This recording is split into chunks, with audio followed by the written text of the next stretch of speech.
Alright folks, welcome back. I thought we would start this video with a review of the 4 quantum numbers before we proceed. I want to make sure you have a fairly good understanding of what they represent. As you recall, there are 4 quantum numbers. The n quantum number represents the energy level that the electron's in. And remember, n must be an integer greater than or equal to 1. So we could have an electron in the first energy level, the second energy level, the third energy level, the fourth energy level, and so on.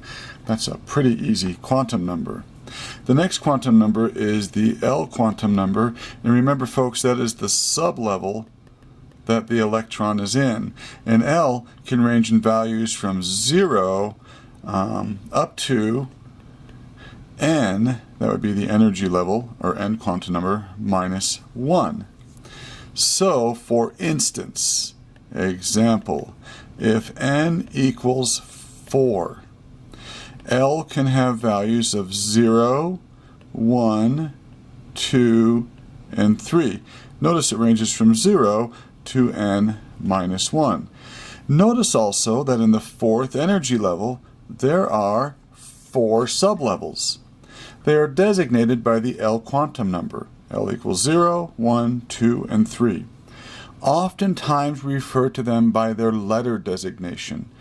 We like to say S, P, D, and F. So there could be a little bit of confusion there. When I talk about a P sublevel, I'm actually talking about a sublevel where L is equal to the numerical value of 1. So sometimes there is a bit of confusion there, folks. So let's try to work through these and see if I can hopefully belay some of that confusion. Okay, the next quantum number is the M quantum number.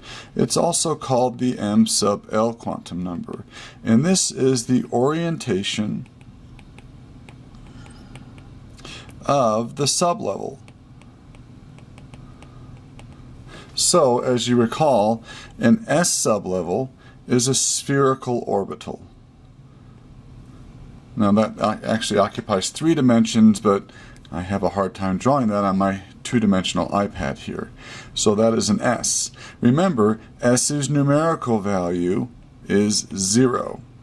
Now that can be orientated in different ways. Well, actually this one can't be. The orientations, or M, ranges from negative L to positive L. Well, if L is equal to 0, we range from negative 0 to positive 0, which is just plain old 0. So we say that the S sublevel only has one orientation. Oftentimes we designate that with just a line and the letter S drawn beneath it, representing its one orientation. Okay? Now you might remember that a P sublevel has this dumbbell or figure 8 shape. Now remember, a P sublevel, L is equal to 1. L equals 1. So how many orientations are there? How many M quantum numbers are there when L is equal to 1? Well, it would range from negative L to positive L, which is negative 1 to positive 1. So we have 1 that might be on the y-axis, 1 that might be on the x-axis, and 1 that might be coming in and out of the paper, kiddos, on that 3rd dimensional axis. So this might be negative 1, this might be 0, and that might be positive 1. Oftentimes we designate them with 3 lines representing each of those 3 orientations, and we just put a P beneath that, representing the 3 P orientations or orbitals. A D sublevel, for the most part, they look like clover leaves. Now for a D sublevel, remember L is equal to 2. L equals 2. So they range from negative 2 to positive 2. So we have 4 of them that look like these clover leaves. One's located, it's called the dxy. We have a dxz, a dyz, a dx squared minus y squared. All of those look like clover leaves orientated differently on my 3-dimensional axes. The last one is the strange one, and that's called the dz squared, and that sort of has this dumbbell shape with this donut shape in the middle. Don't worry really about their shapes. We just need to know that they can be orientated 5 different ways, negative 2 to positive 2. We usually symbolize that with 5 lines, 1, 2, 3, 4, 5, with the letter D underneath it to represent the 5 possibilities for my d orbitals. The last one that we're really going to concern ourselves with is the f sublevel. The f's numerical value is 3. So that means the m possible combinations would be -3 to +3. So how many lines would we have for an f sublevel when L is equal to 3? Well, let's see. -3, -2, -1, 0, 1, 2, and 3. We would have 1, 2, 3, 4, 5, 6, 7. And we normally write that with 7 lines with the letter F written underneath it. Now sometimes these lines are written as boxes, so they've gotten the name orbital box diagram. So even though we might draw a line, we still call these the orbital box diagrams. Okay? Now the last quantum number is the s quantum number. It's often called the m sub s quantum number. This is the spin of the electron. It has the numerical value of either +1/2 or -1/2. We simply like to draw those with an arrow going up, representing the +1/2 electron, or an arrow going down, representing the -1/2 electron. Each orbital can hold up to 2 electrons, but they have to have opposite spins. So, if I go back up to my s sublevel, remember there's one s orbital, let me change colors here now, and that s sublevel can hold 2 electrons, one with a +1/2 spin, one with a -1/2 spin. So the s orbital can hold a maximum of 2 electrons. A p sublevel has 3 orbitals. Remember, px, py, pz, or -1, 0, and +1. Each of those can hold up to 2 electrons. Now the way we draw them in is we draw one going up, and then the electrons don't pair up immediately. Remember, electrons both have negative charges, so they repel against one another. So they would rather go to an orbital by themselves before they have to pair up. That's called Hund's rule. So we have 1, 2, 3. Now I have a half full p sublevel. Each orbital has 1 electron. 4, 5, 6. So it looks like my p sublevel can hold a total of 6 electrons. Let's take a look at my d sublevel. How many electrons can a d sublevel hold? Well, the orbitals range from -2 to +2. There are 5 of them, and each of them can hold up to 2 electrons. +1/2, +1/2, +1/2. You remember the rule I'm following right now, where they go in one at a time until the sublevel's half full, and then they begin to pair? That's right, it's called Hund's rule. And so now we can go 6, 7, 8, 9, and 10. So the d sublevel can hold a total of 10 electrons. Let's take a look at my f sublevel. There are 7 ways we can orientate that sublevel. There are 7 orbitals. Each one can hold up to 2 electrons. 1, 2, 3, 4, 5, 6, 7. So now my orbital's half full. Now we can start pairing up. 8, 9, 10, 11, 12, 13, 14. So my f sublevel can hold a total of 14 electrons.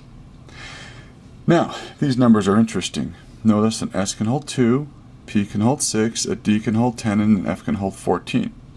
Let me go to the periodic table for you quickly and show you a little bit about its arrangement.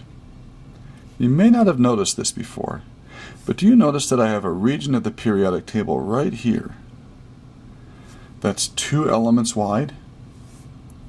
Do you notice over here that I have a region of the periodic table that is 1, 2, 3, 4, 5, 6 elements wide? Do you notice that I have this region right here in the middle? See how many elements wide that is. 1, 2, 3, 4, 5, 6, 7, 8, 9, 10. Interesting. And then we have these guys down here. How wide do you think that is? 1, 2, 3, 4, 5, 6, 7, 8, 9, 10, 11, 12, 13, 14. Notice 2, 6, 10, and 14. Let's go back to our notes here. The S sublevel can hold 2 electrons. The P sublevel can hold 6. The D sublevel can hold 10, and the F can hold 14. So, on our periodic table, oftentimes we call this the S block. We call this area the P block. This area in the middle would be called the D block. And this area down at the bottom is called the, you guessed it, F block. There's a reason for that. And it's interesting to note that the organization of the periodic table was organized similarly to what you see right now before we understood about quantum numbers and S, P, D, and F sublevels. Okay? Alrighty. Now, getting back to our notes. The hotel analogy is often used to help us understand how electrons enter into an atom. The next task is to determine how they're placed in an atom. To do this, we use the hotel analogy. This is partially stolen from Henry Eyring. Henry Eyring is one of the greatest chemists of the century and a native of Utah. The chemistry building, in fact, at the University of Utah is named in his honor. In this analogy, each floor in my hotel is symbolized by the n quantum number. Each floor has a certain number of hallways, which we use the L quantum number to symbolize. Along each hallway there are a certain number of rooms, which is my M quantum number, and each room has 2 beds, one for each electron, which is the S quantum number. So, let's take a look at the simplest of all elements, the hydrogen atom. Do you notice that hydrogen has an atomic number of 1? It has 1 electron. Now, if that electron is to go to a hotel, and that hotel has several floors and several rooms to choose from, where do you think that electron would prefer to have its room? Well, let's remember something about electrons. They like to be in the lowest energy state possible. So, obviously, it would go into the first floor. And there's only 1 hallway on that first floor, called the S hallway, and there's only 1 room, 1 orbital. So let's put that electron in there, and we'll symbolize that with an arrow going up. So we would say, if we were to tell someone where hydrogen's room was located, we'd say it was on the first floor, S hallway, and there's 1 electron there. 1s1. What if another element came to the hotel? What if the element helium came to that hotel? Notice helium's atomic number is 2. So it has 2 electrons. So, where are those electrons going to go? Well, we know where the first one's going to go, don't we? It's going to go on the first floor, S hallway, and it's going to take one of the beds in that room. There are 2 beds in each room. Remember, we can fit 2 electrons in each orbital, but they have to have opposite spins. So the other electron coming would have a negative 1/2 spin. So we would designate the 2 electrons for helium, to be in the first floor, S hallway, and there are 2 electrons in that room, 1s2. Okay, let's look at the next element. The next element is atomic number 3. That's lithium. 3 electrons are going to go to the hotel. So, we know where the first 2 electrons are going to go. They're going to go to the lowest energy possible. But where's the 3rd electron going to go? How come it can't go onto the first floor? That's right. The first energy level is full with 2 electrons in it. So it has to go to the 2nd floor. Will it go to the S hallway or the P? Well, in this hotel, it takes a little bit more energy to go to the P hallway than it does the S.